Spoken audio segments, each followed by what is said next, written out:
결국 윤석열 전 총장이 뭐 김종인 전 위원장 등에서 삼지대에서 만나서 뭐 국민의힘과 어떻게 다시 어떤 식으로 화학적 결합을 할지 이런 부분이 궁금한데 결국은 또 다른 어떤 한 축 국민의힘에서는 어떻게 생각할 것인가?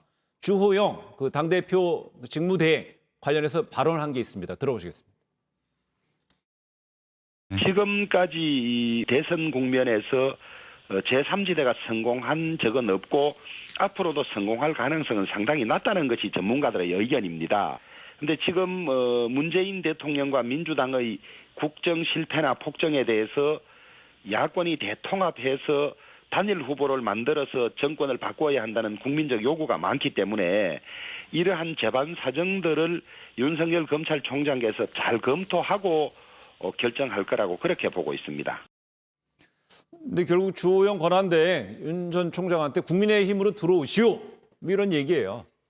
하룻밤에 백일몽이에요. 네. 들어가겠습니까? 윤 전 총장이 지금 상태에서는 들어갈 가능성이 제로고요. 언제 나중에 가서 통합을 하든 이거는 그 다음에 생각하는 문제인 거죠. 김종인 전 비대위원장이 그걸 아니까 그렇게 얘기하는 거 아닙니까? 그걸 모르면 왜 그런 얘기를 하겠습니까? 그러니까 국민의힘만으로는 안 된다.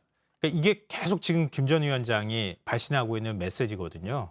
그러면 일정하게 뭐 새로운 정치 세력이든 간에 제3지대든 간에 계속 바깥에 있으면서 판을 흔들다가 지지율이 떠받쳐주면 자연스럽게 국민의힘이 해체가 되는 어떤 방식으로 움직일 가능성이 굉장히 높다는 거죠. 네. 그러면 굳이 자기 정치 세력을 안 만들어도 정치 세력이 막 오는데요. 그러니까 그 그림을 그리고 있을 거라고 저는 생각합니다.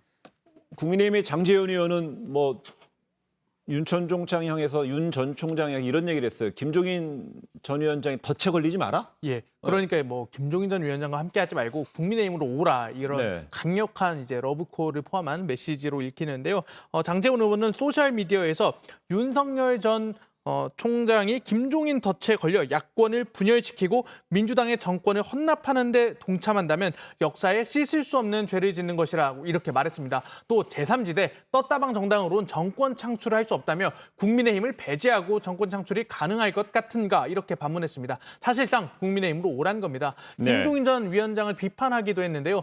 끝없이 가능성 높은 대선 주자를 헌팅, 그러니까 사냥한다면서 받아들여지지 않으면 떨어져 나가서 총질한다. 그러니까 박근혜 씨 그리고 문재인 대통령 집권을 도와줘 놓고 정권에서 자리 잡지 못한다고 뒤돌아서서 욕한다고 비판한 건데요. 그러니까 윤 전 총장에게 김종인 전 위원장과 함께하면 결국 배신당한다고 이렇게 경고성 메시지를 보낸 걸로 보입니다.